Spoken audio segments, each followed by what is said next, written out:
Good morning. And yes, it is still morning. I managed to create this video before noon. So you're welcome, and also good job to me for being a productive human today. I'm probably not going to get the video up before noon, but you should know it is still morning time here. So double thumbs up for me. Hope you're all well. Miss seeing your faces. Not a whole lot going on the whole Edbo home front. We went for a walk yesterday. That's about it. We haven't killed each other. We're all still alive. No one has the Rona, so I think we're kind of nailing the whole situation. But, you know, there it is. I just got off of a very enlightening team meeting. WebEx, of course. Wherein we were all lamenting about how grossly uncaffeinated we were today. It's a tough situation to be in. But, it was during this time that I had the revelation that I think I've become substantially more caffeine dependent since beginning to work, nay, exist solely from home. Which didn't make a lot of sense to me at first, because it's not like I'm getting up and moving around a whole lot. You know, I'm not burning much energy. But I think the reason is that I'm at home. I think that half of my brain is like, hey, Kristen, baby, you're at home. You're in pajama pants. You should just go up to bed. Just go lay down in bed. It's nice. It's cozy. You could just close your eyes. Just take a little nap. It'll be great. It'll be delightful. You're getting so sleepy. Just go lay down. And then the other half of my brain is like, well, Kristen, you probably shouldn't do that. You do actually have quite a bit of work that you need to finish up today. And oh yeah, you have children that you should probably work on, you know, educating and raising as well. So maybe don't spend all day in bed. And it's just this constant war back and forth. So anyway, that conversation led to whether or not certain roasts of coffee have different caffeine contents, which I don't know. I always thought that light roast coffee had more caffeine content. I have heard other people who very firmly believe that dark roast coffee has higher caffeine content. So my promise to my student life peeps out there, here's looking at you kids, was that I would do today's fact of the day video on that. Now I will give you a warning. While doing research for this, I did come across some very interesting tidbits on the history of coffee, which may very well be my fact of the day tomorrow, because let me tell you, it's juicy.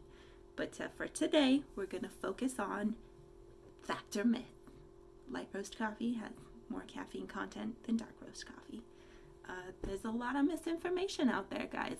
A lot of people with lots of really strong opinions that aren't necessarily based in science. So to make the final determination for myself, I decided that we would just kind of look at the science of roasting coffee and see what it suggests. Now, for those of you that don't know, during the roasting process, essentially what happens is you take a raw green coffee bean and you add temperature to it.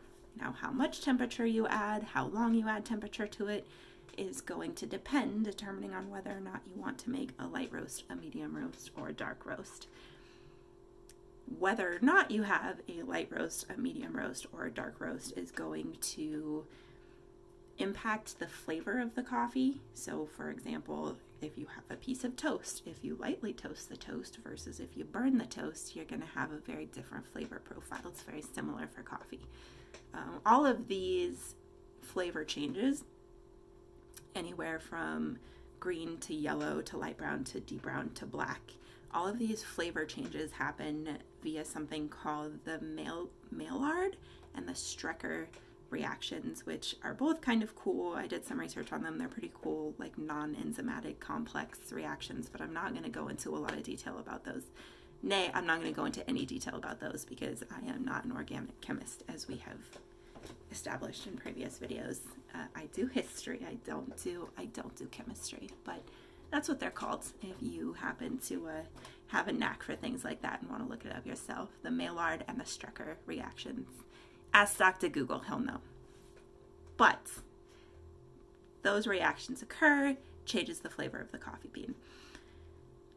Interesting tidbit that I am going to throw in there because I just can't help myself. Do you know why coffee has caffeine in it?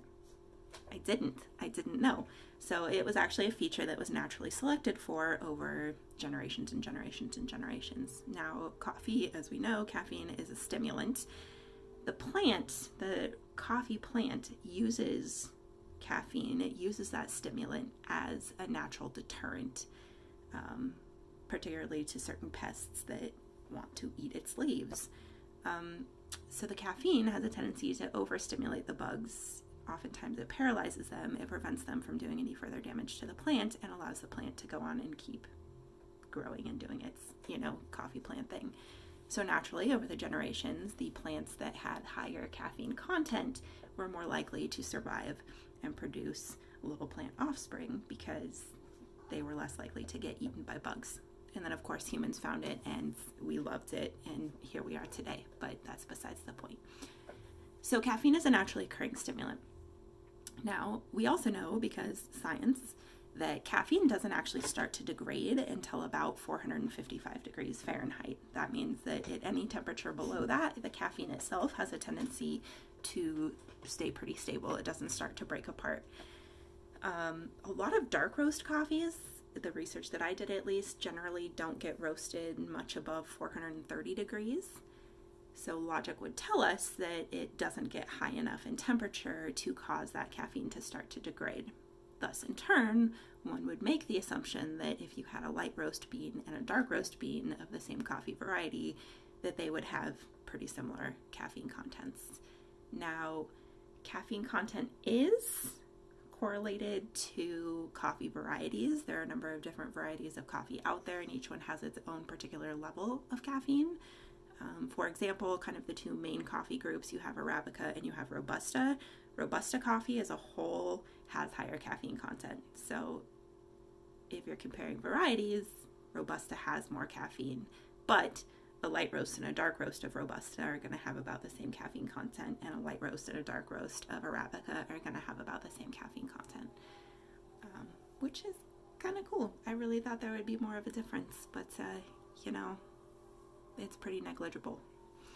That being said, the thing that really impacts how much caffeine is in a cup of coffee isn't its roast, it is the concentration of coffee to water. So there's a lot more coffee per ounce in an espresso than there is in a cold brew, but there's more coffee to water. There's more coffee per ounce in cold brew than there is in drip, and so on and so forth. And then in drip coffee, how much caffeine in it has to do with, if you brew it at home, how many grounds you put in and how much water you put in. So if you're really out there looking for a super caffeine buzz, don't worry so much about the roast. Just look at concentration and just look at variety of coffee. But there you go, myth busted. I should get on that Mythbusters show. That was fun. I'm gonna go make myself some coffee. I hope you kids have a spectacular day. Scurvy Jack and I would like to remind you, don't talk to strangers. Have a great day. Wash your hands.